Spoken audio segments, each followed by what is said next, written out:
சத்தியவசன காலை தியானத்தில் இணைந்திருக்கிற உங்கள் யாவருக்கும் இயேசு கிறிஸ்துனுடைய இனிய நாமத்திலே என் வாழ்த்துக்கள்.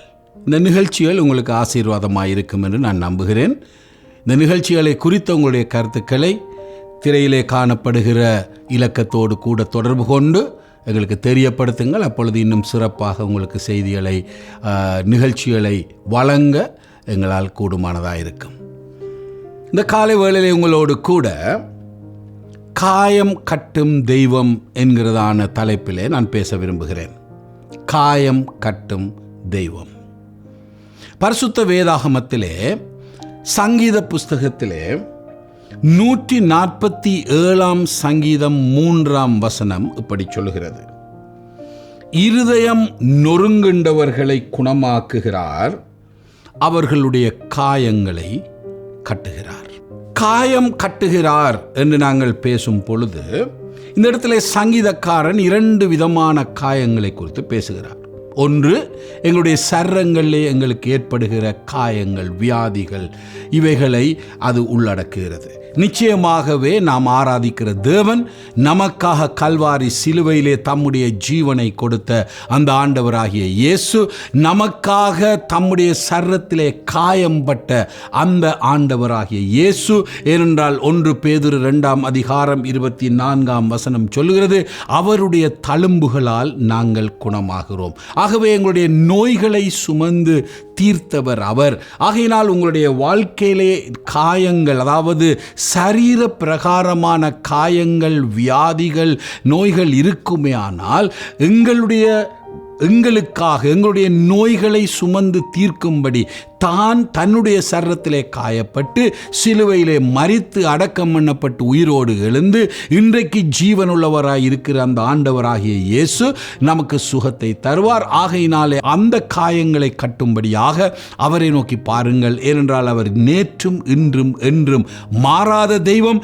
அன்றைக்கு வியாதியஸ்தர்களை குணமாக்கிய தெய்வம், அன்றைக்கு அற்புதங்களை செய்த அந்த தெய்வம் இன்றைக்கு ஜீவனுள்ளவராய் இருக்கிறார், உங்கள் அருகிலே இருக்கிறார். நீங்கள் கூப்பிடும் பொழுது வந்து உங்களை தொட்டு அவர் உங்களை சுகமாக்க வல்லவராய் இருக்கிறார். அந்த நம்பிக்கையோடு கூட அவரை தொடுங்கள், அவரை கூப்பிடுங்கள், அவரை அழைத்து பயன்பெறுங்கள். அதனால் இந்த காலை வேளையிலே உங்களோடு கூட நான் இன்னும் ஒரு விதமான காயத்தை குறித்து பேச விரும்புகிறேன். அதிலே அவர் சொல்லுகிறார், இருதயம் நொறுங்குண்டவர்கள், இருதயத்திலே காயப்பட்டவர்கள், இருதயத்திலே வேதனைகளை அனுபவிக்கிறவர்களை குறித்து இதிலே பேசுகிறார். பாருங்கள், நமக்கு சரீர பிரகாரமாக பலவிதமான காயங்கள் ஏற்படுகிறது இல்லை? ஏதாவது ஒரு விபத்தினாலே அல்லது நாங்கள் வேலை செய்து கொண்டிருக்கும் பொழுது கத்தி வெட்டியோ அல்லது ஏதாவது ஒரு ஆயுதங்களை தவறாய் பயன்படுத்துவதன் மூலமாக அல்லது நாங்கள் வழியிலே நடந்து போகும் பொழுது நாங்கள் விழுவதனால இப்படி பல முறைகளில் எங்களுக்கு காயம் ஏற்படுகிறது. ஆனால் அதே போல நாங்கள் எங்களுடைய மனதுகளும் காயப்படுகிறது, எங்களுடைய உள்ளங்கள் காயப்படுகிறது.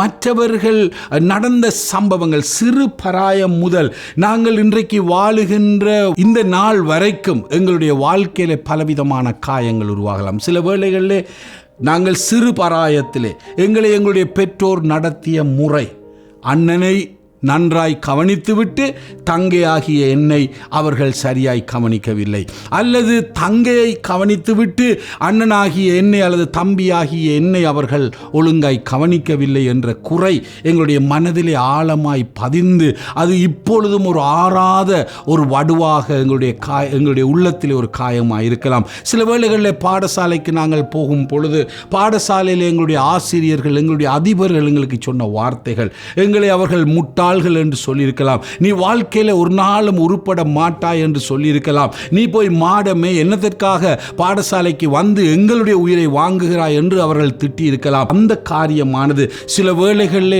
நம்முடைய எதிர்காலம் பாதிக்கப்பட்டதற்கு அல்லது இன்றைக்கு நான் இருக்கிற நிலைமைக்கு அவர்கள் சொன்னதுதான் காரணம் என்று அவர்கள் சொன்ன அந்த வார்த்தைகள் திரும்ப திரும்ப எங்களுடைய காதுகளிலே ரீங்காரம் இடுவதினாலே எங்களுடைய மனதிலே இன்னும் காயப்பட்டவர்களாக சில வேளைகளிலே தனிமையிலே உட்கார்ந்து நினைக்கும் பொழுது எங்களுக்கு கோபம் வருகிறது, சில வேளைகளில் கண்ணீர் வருகிறது, சில நேரங்களிலே ஒரு பெரிதான துக்கம் எங்களை ஆட்கொள்கிறது. சில வேளைகளிலே எங்களுடைய பெற்றோர் எங்களுக்கு சொன்ன வார்த்தைகள், சில வேளைகளிலே சகோதரர்கள் சொன்ன வார்த்தைகள், நண்பர்கள் சொன்ன வார்த்தைகள், சில வேளைகளிலே நடந்த சம்பவங்கள்.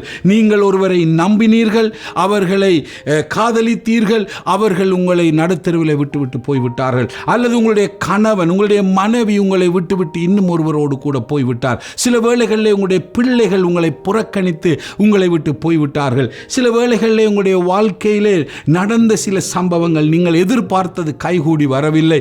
நீங்கள் ஒரு விசாவுக்காக அப்ளை பண்ணினீர்கள், பல லட்சம் ரூபாயை செலவழித்தீர்கள், பல முயற்சிகளை எடுத்தீர்கள், கடைசியாக ரிஜெக்டட் என்று வந்துவிட்டது.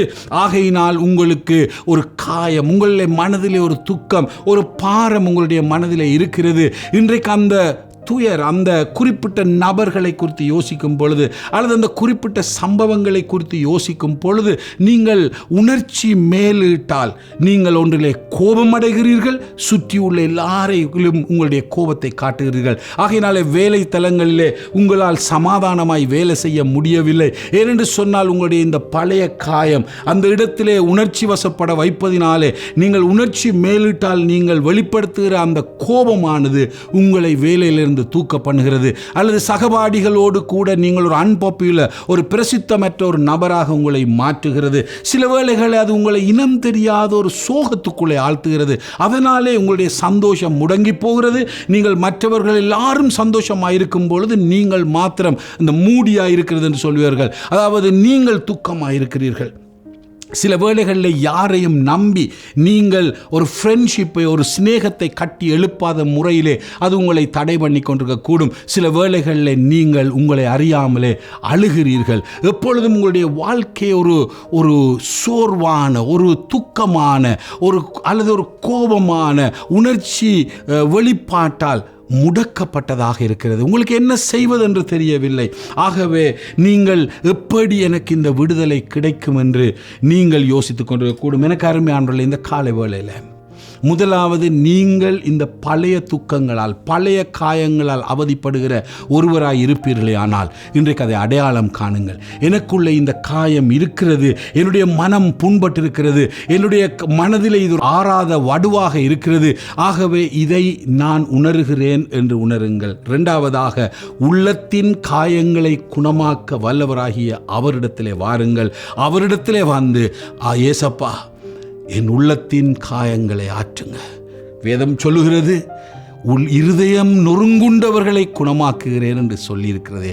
ஆகையினாலே நான் உம்மிடத்திலே வருகிறேன், என் காயங்களை உம்மிடத்திலே தருகிறேன். எனக்கு எதிராய் பேசியவர்கள், என்னை பிழையாய் நடத்தியவர்கள், என்னை சிறு வயதிலே என்னை துன்பப்படுத்தியவர்கள் எல்லாரையும் உம்முடைய கரத்திலே ஒப்படைக்கிறேன். அவர்களை நான் மன்னிக்கிறேன். அவர்களிடத்தில் இருந்து, அந்த துக்கத்தில் இருந்து எனக்கு நீர் விடுதலையை தாரும் என்று கேட்பீர்களே. ஆனால் அந்த காயம் கட்டுகிற தெய்வம் உங்கள் உள்ளத்தின் காயத்தை கட்டி உங்களுக்கு ஆறுதலை, சமாதானத்தை தருவார்.